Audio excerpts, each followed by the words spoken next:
A 27-year-old murder case is back in the national headlines once again with news of new developments. The Menendez brothers were found guilty of shooting and killing their parents in their mansion in Beverly Hills back in 1996.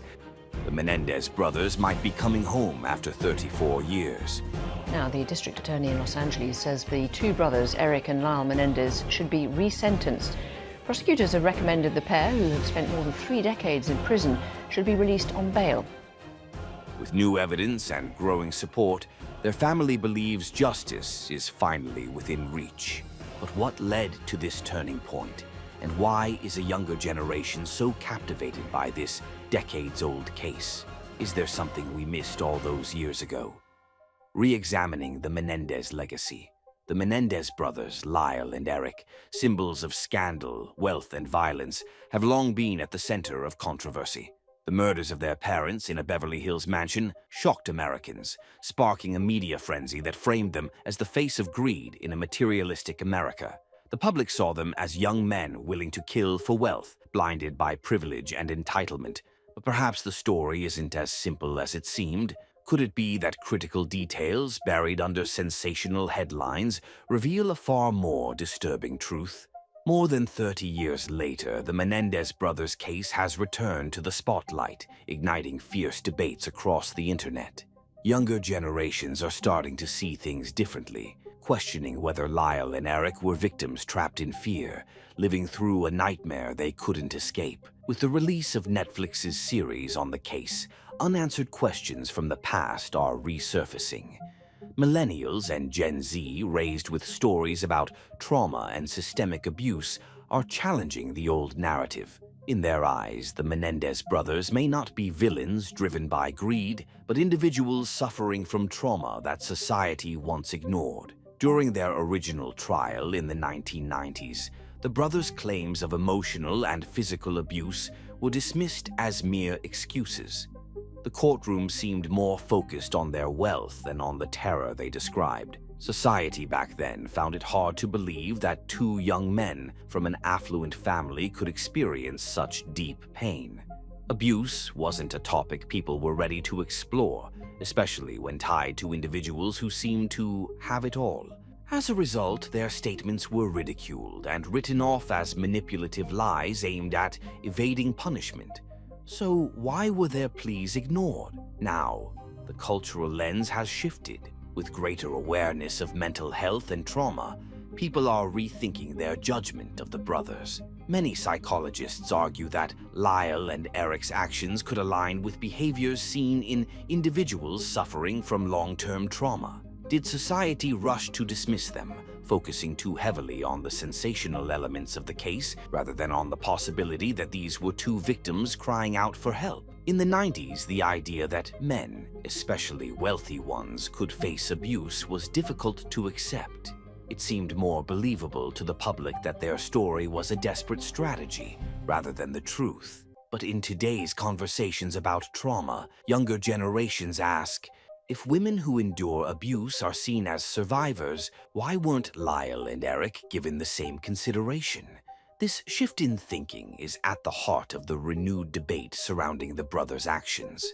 The Los Angeles District Attorney's recent decision to revisit their case reflects the growing belief that justice may not have been served. Supporters like Karen Vandermolen, a family member, have spoken out, emphasizing their belief that Lyle and Eric acted out of fear, not greed.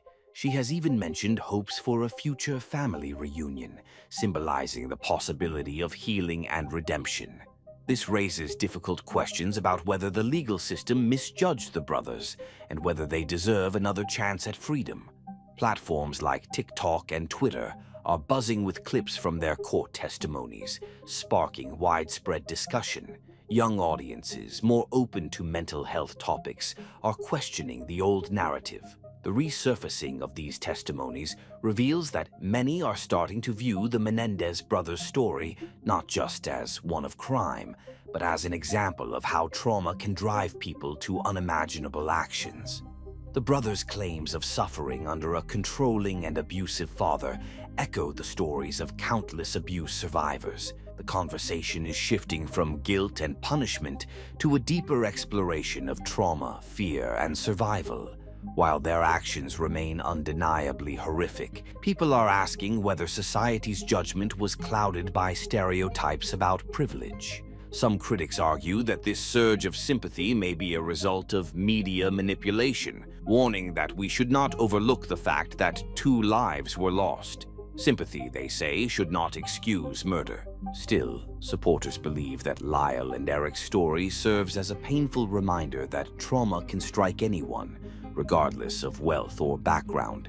This case is forcing society to confront the uncomfortable truth that male victims of abuse are often silenced. It challenges long-standing stereotypes, showing how hard it is for society to accept the idea of men as victims rather than perpetrators. The Menendez brothers' story is about more than 2 individuals. It's about how we understand trauma, justice, and redemption. Were they young men pushed to their breaking point, or were they using a tragic narrative to gain sympathy? As the case unfolds, new revelations will continue to emerge, forcing society to grapple with these difficult questions. The legacy of Lyle and Eric Menendez remains unresolved, and the way we view their actions today reflects changing attitudes about trauma. Their story pushes us to confront uncomfortable truths about abuse and challenges us to rethink justice in the modern era. Will they be remembered as desperate survivors or manipulative criminals rewriting their history? The answer may shape how future cases of trauma, justice, and survival are judged. A generation-driven campaign for justice. The case of the Menendez brothers has been clouded in mystery for over 3 decades, but now something unexpected is unfolding. A wave of support is spreading across social media, driven by millennials and Gen Z, generations shaped by questioning the systems they grew up with. These young people, raised in an era more sensitive to trauma, mental health, and abuse, aren't convinced by the old narrative that painted Lyle and Eric Menendez as spoiled murderers. Instead, they are re-examining the brothers' story through a new lens, one that focuses on trauma and bias rather than privilege. Why was it so easy for society to accept the first version of events without digging deeper? Could the Menendez case be more complicated than it seemed all those years ago? Social media platforms like TikTok, Instagram, and Twitter are bringing the case back to life, shedding light on details many thought had faded into the past. Short clips from the original trial, emotional testimonies, and expert commentary are now circulating widely, telling people to look again. Posts are calling attention to how quickly the brothers' claims of abuse were dismissed, raising uncomfortable questions about the way male survivors are often ignored or disbelieved. What if their story is a reminder of how deeply ingrained those biases remain today? This shift in perception is being fueled by generations who grew up during movements like #MeToo and Time's Up, which challenged society to look at power, abuse, and justice through a new perspective. It's becoming harder to dismiss the possibility that the brothers' trial was shaped by outdated attitudes that failed to recognize them as survivors. Some believe the justice system and the public only saw cold-blooded killers because it was easier than acknowledging them as victims. This shift in thinking could change how society views abuse and justice today. These reflections are sparking heated debates online, with some labeling it revisionist sympathy, while others view it as a much-needed correction. Advocates for the brothers argue that their case highlights a broader issue: the lack of empathy for male abuse victims and the biases that cloud our justice system. In the 90s, society struggled to accept that 2 young men, especially those from privileged backgrounds, could be victims of severe abuse. To the media and many on the jury, Lyle and Eric's claims of abuse seemed like nothing more than a desperate excuse to escape a life sentence. But now, with society becoming more informed about trauma, supporters of the brothers are drawing uncomfortable parallels between their story and countless other cases where survivors were not believed. This marks a profound shift in how society views trauma and gender, creating sharp divisions in public opinion. Now, with a deeper understanding of trauma, advocates are pointing out the parallels between the Menendez story and countless other cases where survivors weren't believed. This shift in public opinion marks a profound change in how society views trauma and gender.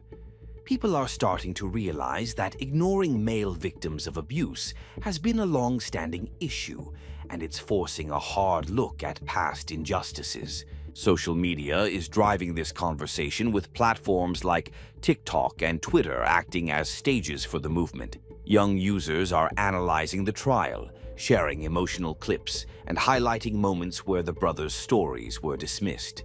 These videos, reenactments, and psychological insights are fueling a growing belief that the brothers might not be the villains the media once portrayed. Gen Z and millennials, known for their activism and refusal to accept things at face value, are leading this revival, questioning everything and challenging narratives long buried. It seems the Menendez case is no longer just a story from the past, but a lens through which we are rethinking justice, trauma, and the way we judge victims. A new perspective on the Menendez brothers' case. The answer, many believe, lies in today's open dialogues around mental health, trauma, and abuse. Unlike in the 90s, these topics are no longer taboo. The hashtag #TheMeToo movement played a pivotal role in normalizing these conversations, fostering a more nuanced understanding of how trauma affects people differently, regardless of gender. This generation recognizes that abuse doesn't discriminate, and that victims can come from any background, including wealthy, powerful families. They're challenging the double standard. If female abuse victims are sympathized with, why should male victims be viewed with skepticism? And more disturbingly, what does it say about society that we overlooked their pleas entirely? With every share, comment, and retweet, the movement grows stronger, bringing the Menendez brothers' case into the spotlight as a modern discussion on justice, empathy, and accountability. Supporters argue that if Lyle and Eric acted out of desperation, 34 years behind bars is a penalty too harsh for individuals who themselves suffered so deeply.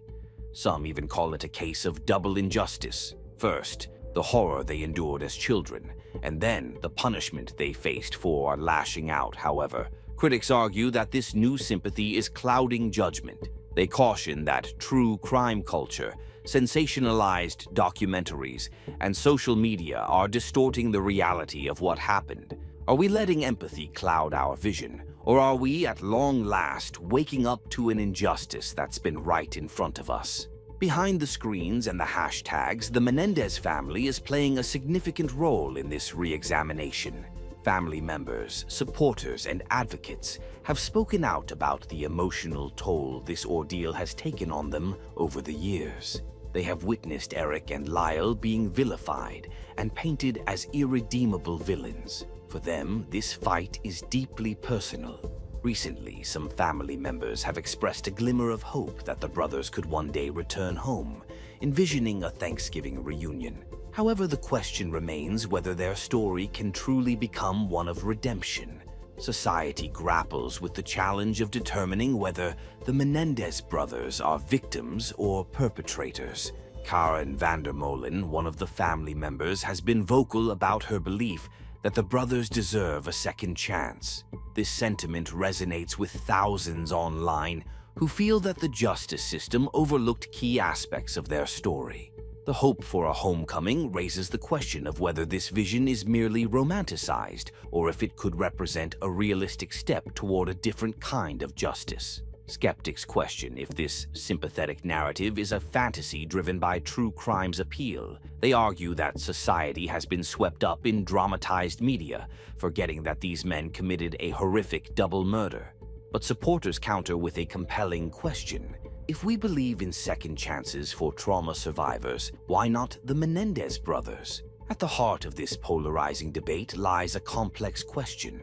Are we on the verge of letting convicted killers rewrite history? Or is this new support an overdue correction to the narrative of male victimization? The answer remains elusive, but one thing is clear. This case has struck a nerve, pushing society to confront its views on trauma, justice, and empathy. The Los Angeles District Attorney's recent decision to review the case only intensifies this conversation, leaving people wondering, will the Menendez brothers come to be seen as tragic figures trapped in an abusive nightmare, or will they forever be known as perpetrators of a brutal crime? This isn't just a story about two men on trial. It's a story about how we as a society process trauma and assign blame. It's about asking ourselves difficult questions. Why did society rush to make villains out of the Menendez brothers? Why was the idea of wealthy young men as victims so unfathomable? And how did our cultural biases prevent us from seeing the full picture?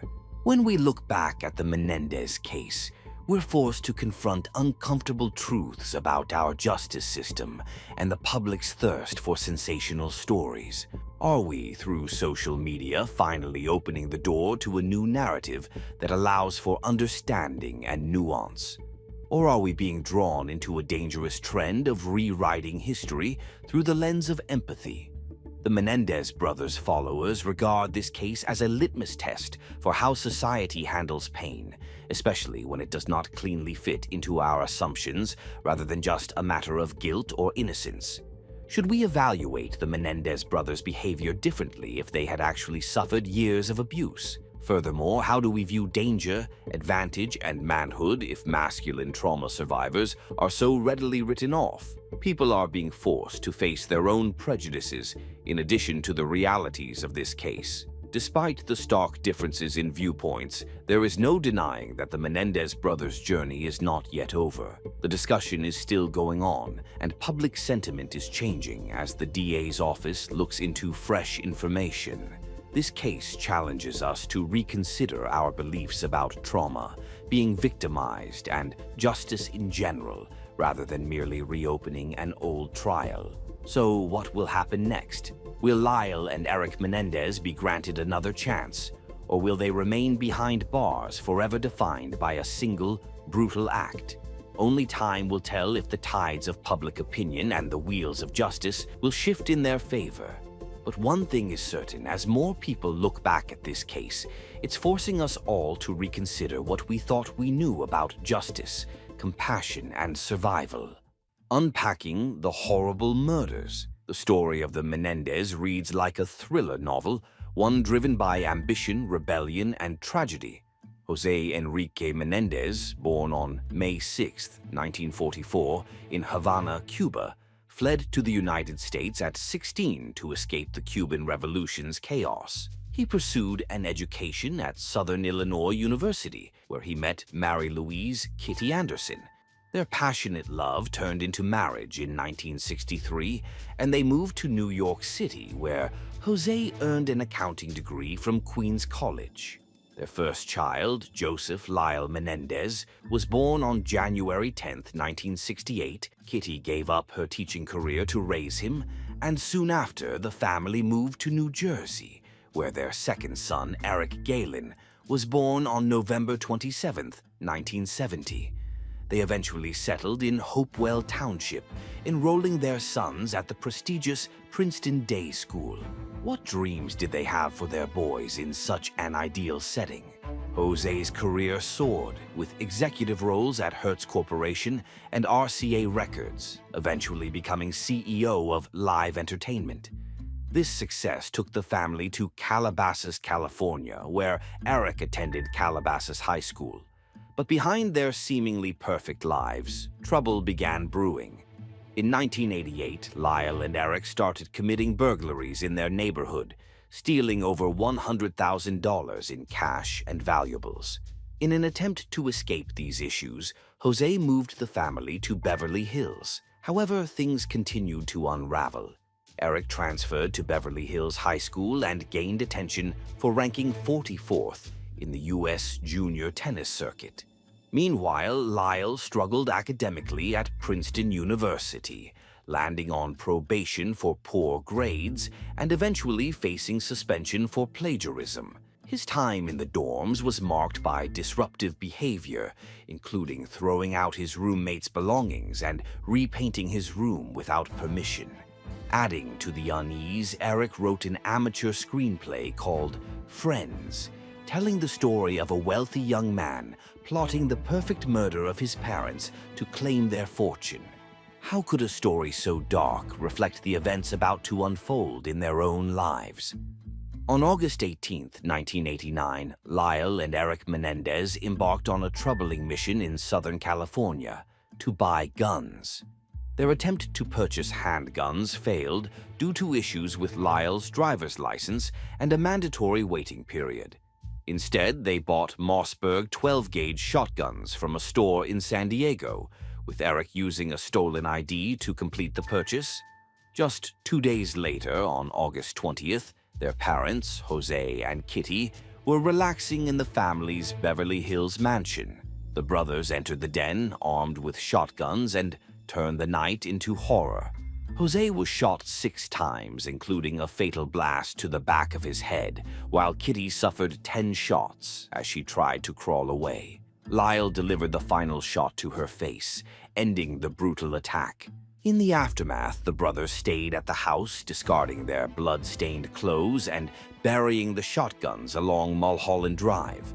They intended to create an alibi by seeing a movie, but the timing on their ticket stubs didn't match.